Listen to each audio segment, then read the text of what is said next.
Hello, Programming 12. We are going to be doing a tic-tac-toe assignment. We're going to make it networked, but first we have to figure out how to just make one sketch play tic-tac-toe. So the way we're going to be doing this, and one of the reasons I do this project, is to introduce you to 2D arrays, basically grids, which are very useful in programming for all sorts of things. If you want to store a grid of information, then 2D arrays are fantastic. So I'm going to show you how to make a 2D array. It's different than a list, but it is very powerful and useful. So here it is. So first of all, you have to decide what kind of information will you store in this grid. I'm going to store numbers, ints. And I want to make a 2D array, so I'm going to put in two sets of square brackets. Bloop, bloop. Like that. It's open and closed square. I mean, the technical term for that is bracket. That will tell processing that I want to have both rows and columns of numbers. And then you can give it a name like grid. Not gird, that's a different word, grid. I'm not going to do too much with this example. In your setup, void setup, you would have to instantiate the grid. So you'd have to say something like grid equals new gird. That's gonna be hard for me. Equals new, and then here's what you do: int, and then bloop bloop, and then you're gonna type in numbers in here. Sound effects are optional. This will be how many rows. This is always the number of rows first. So remember, it always goes row and then column. The first number is how many rows, and the second is column. It's always gonna be that way. So for tic-tac-toe, I'm pretty sure you played it before. You need 3 rows and 3 columns, right?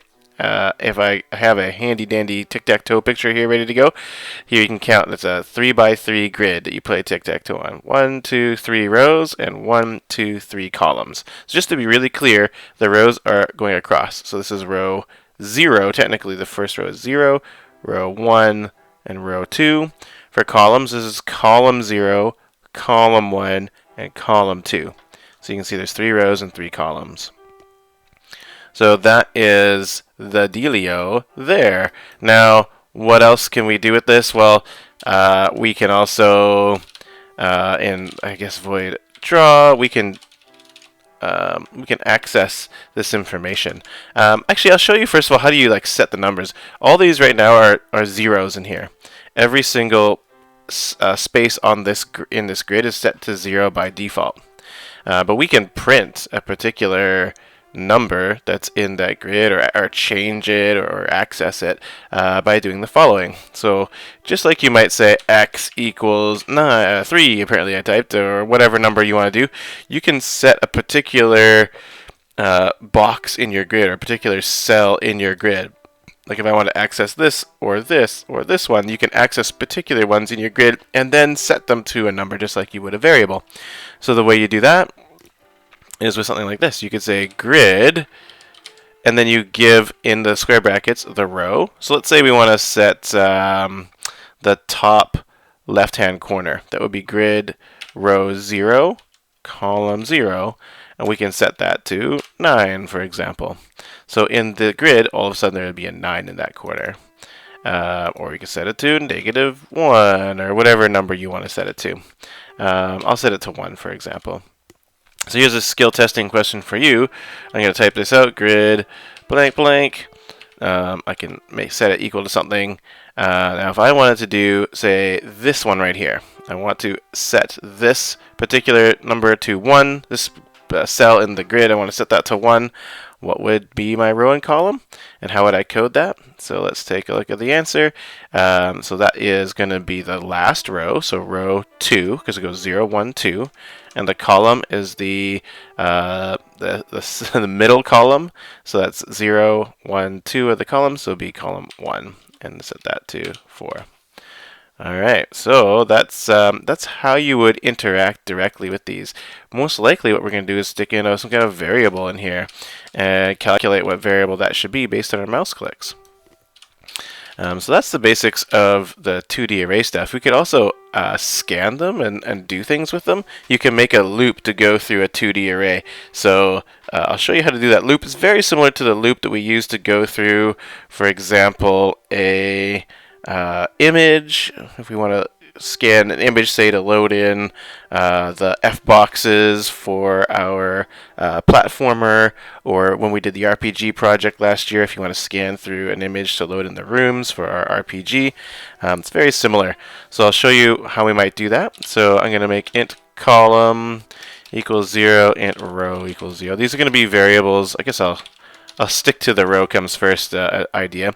These variables will access different parts of this array, kind of similar to how we would access different pixels in an image. And I'm going to make a while, and we're going to be scanning.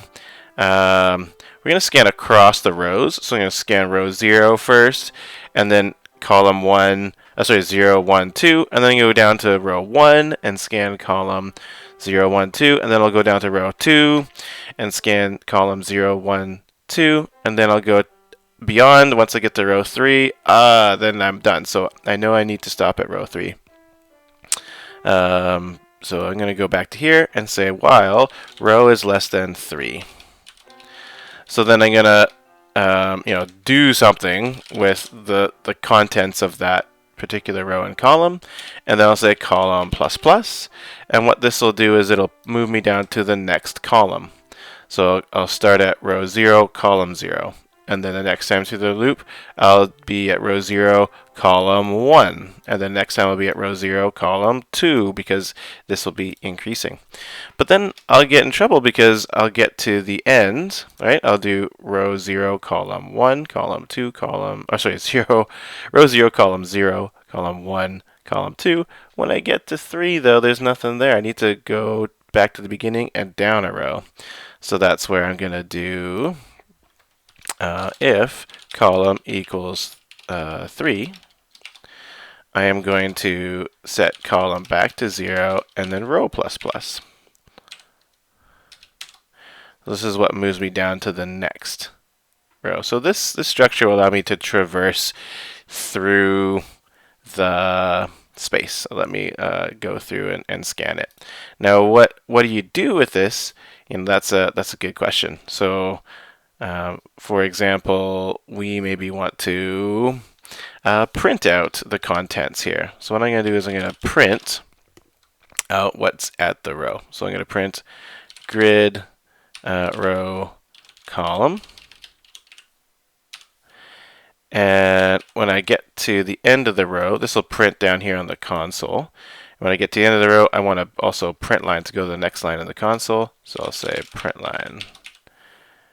And that should print out my grid. So right now I have just a 3x3 grid of zeros. So let's see. Oh, I missed something here. I missed a square bracket. So let's see if I run this.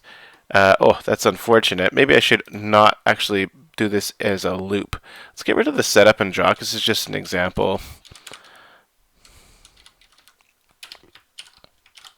So we'll just see ourselves. See, we got a 3x3 grid. Now, if I was to set some numbers, grid, say 0, 1, if I was to set that to, I don't know, like a 9, then that means row 0, column 1 will be a 9. So that is this one right here. I should probably zoom in on this. Let's see, can I zoom?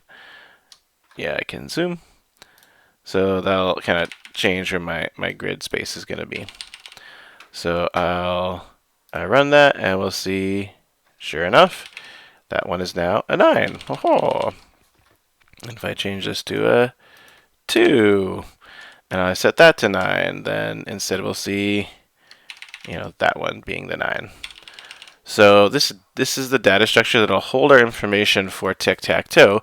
And we're not going to print line tic-tac-toe. We need to show it on the screen. So it's going to be a bit complicated because we need to sort of magnify this. We can't just use row and column for our coordinates because our screen is like 300 by 300, not 3 by 3. So we're going to have to kind of magnify these things. Also, when we read in our mouse coordinates, when we click to play tic-tac-toe, we're going to have to convert those mouse coordinates to a row and column number. So that'll be a bit tricky, but I bet we'll make it happen. Okay, so that's a little intro into 2D arrays and what kind of things we'll be doing with them. All right, thanks everybody.